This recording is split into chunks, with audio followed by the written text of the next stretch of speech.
Hey everybody, welcome back. This is Miss Faye, and this is my world.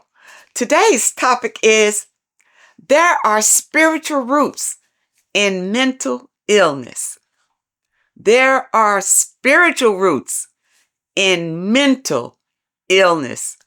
Before we get started, I'd like to say welcome. Welcome to the channel. Welcome to all the new viewers, the new subscribers, and welcome to you who have been with me from the beginning. I really appreciate you. Now, to get us started, I did pull a short video.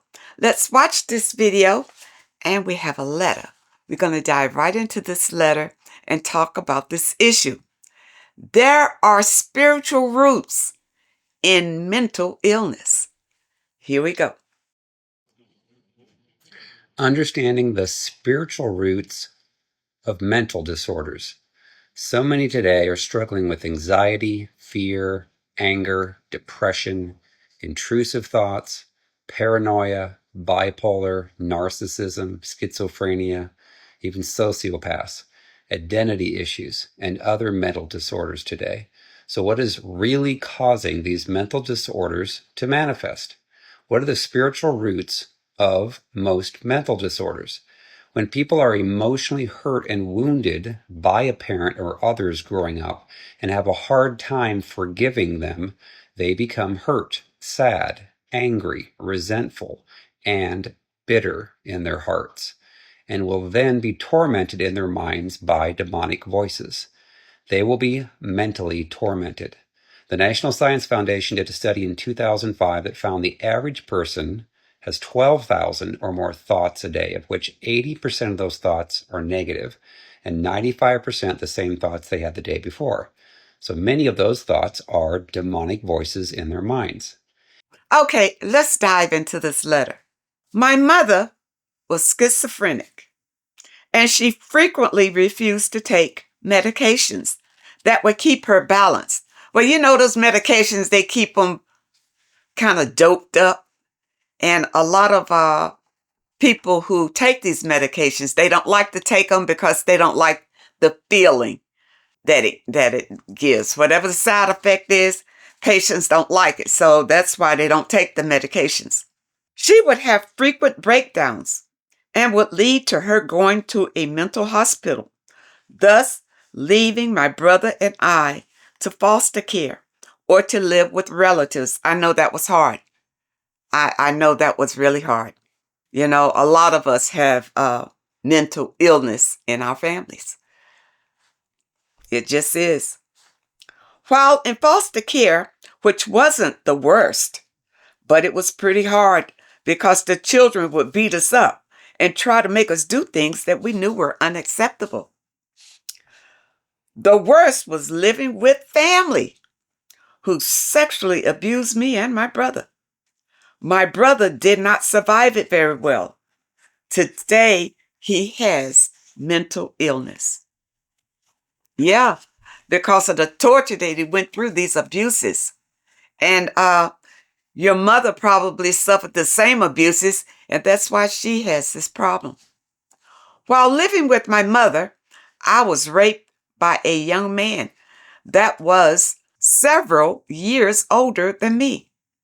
For some reason, my mother allowed him to spend the night with me.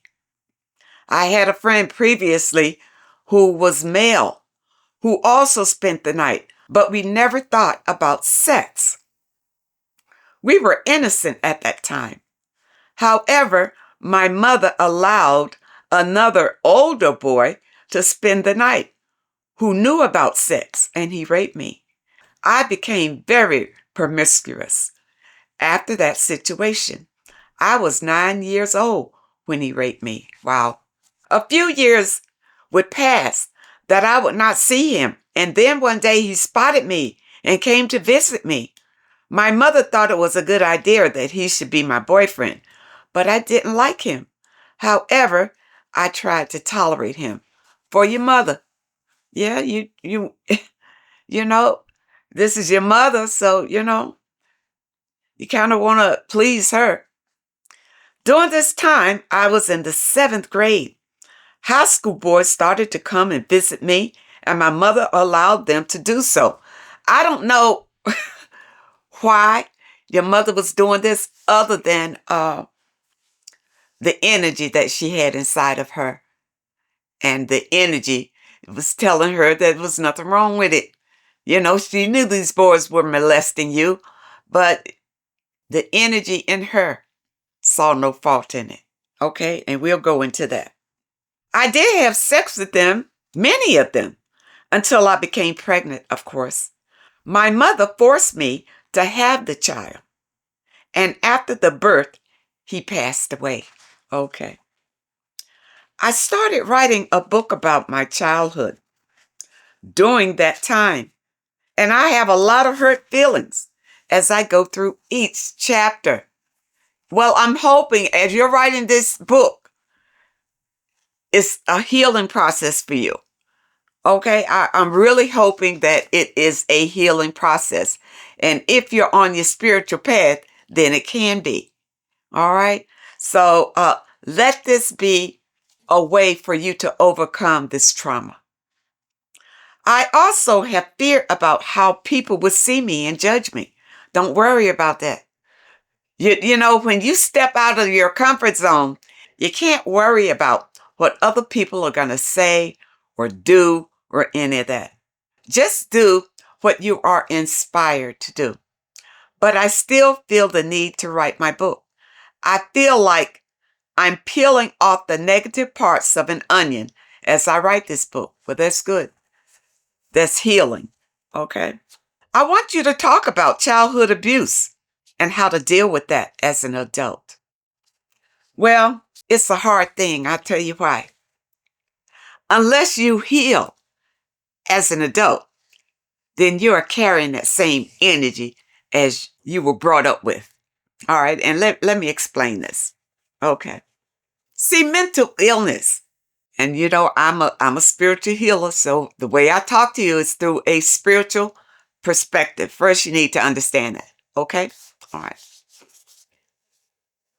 Now, I've been around people with schizophrenia, and you will notice that they talk, and we think we'll say they're talking to themselves.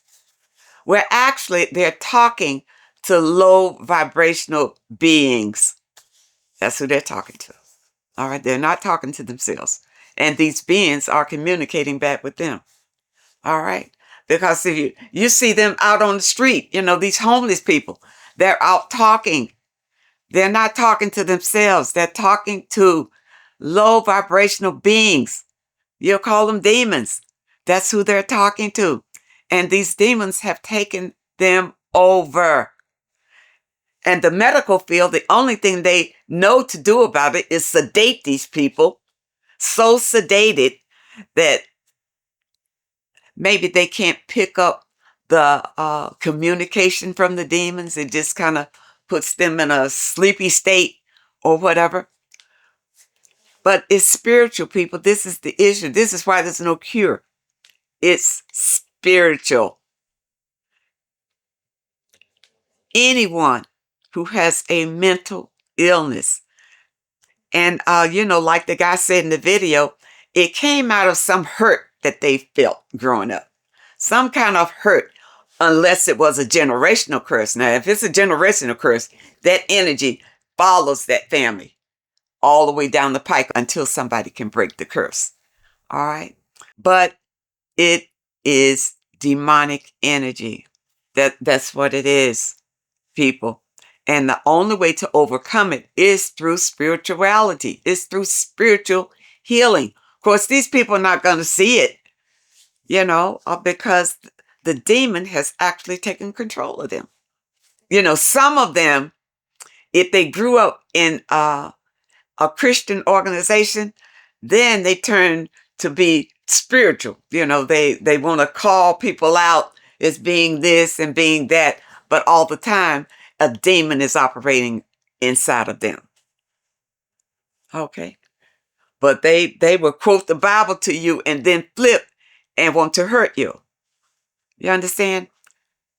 These people are being driven by a demonic energy. That's what the mental illness is. Now, a person that has the illness, if they can come to the terms, I believe, if they come to the terms that they have this illness and they want to be free of it, I believe they have the power within themselves to free themselves. I don't think that anybody else can free them from it. I really don't. Now, you can bring it to their attention and you can try to expose them to it. But it's been my experience with schizophrenics. They don't want to listen to you because they already have the answer. The demonic energy makes them feel like they have the answer. You're the one that's wrong. You are wrong. But this demon is killing them, destroying them. He's already got their minds. Got their minds. And the medication, it maybe shuts off some receptacles, but it doesn't cure the problem. Doesn't cure the problem because the problem is spiritual, people. And for you, the only way that you can guard yourself, that you don't carry that energy with you for the rest of your life, is to get on your spiritual path so that you will have spiritual protection. And what that means is just strengthen your connection with the divine source. Sit with yourself. Start to meditate. And it doesn't take, you can meditate 5 minutes a day, 10 minutes a day. Sit with yourself. You see, and try to connect with your source energy. That's where the protection is. But, and that's the way that you cope with it as an adult. Because unfortunately, you can't change a person that is mentally ill. I believe that they have the power to change themselves if somehow they can reach way down in themselves. I don't know, but I do know that the only way that these people can be healed is somehow through themselves. I don't know if they're lost forever. This is the thing, because I've seen people who are mentally ill and be destroyed. A slow destruction their whole life. Slowly destruction. And by the time they wither away to nothing, they are unrecognizable because this demon has been eating away at them their whole entire life. And see, the mission of that demon is to destroy other people along the way. And if that demon can cause enough trauma in others' lives, then guess what? That energy can hop onto them. That same energy from that pain, because this energy will run to people who have gone through trauma to offer comfort. To offer comfort, And if the person accepts that demonic energy, there it is. There it is. And if you continue to communicate with this energy, continue to feed this energy with whether it's hatred that you have for somebody, you're sad about something, you're traumatized about something, that's all of that is energy. And it feeds these demonic presences and keeps them with you. You understand, people? I hope that I've said something that can help you here, because mental illness, like I said in the beginning, it's just about in everybody's family. Somebody in your family is mentally ill. And you can watch them and you can notice that they're talking to somebody. They are. This is the thing. They're not just talking in the wind. They are talking to demonic energies. All right. These things are real. And the more that they communicate and pour that energy into that energy, the energy just gets bigger and bigger and bigger, and just gobbles them up and anybody else who it can affect along the way. I hope that you understand the message today, and I really hope that it helps someone, Now, those of you who may have a question that you'd like for me to answer, my email address is in the description. And if you're looking for today's affirmation, the link is also in the description. I want to thank you so much for supporting this channel. Thank you for your comments and your letters. And a very special thank you to those that leave a donation. I really appreciate all of you. I wish you all the very best. And I really hope to see you next time.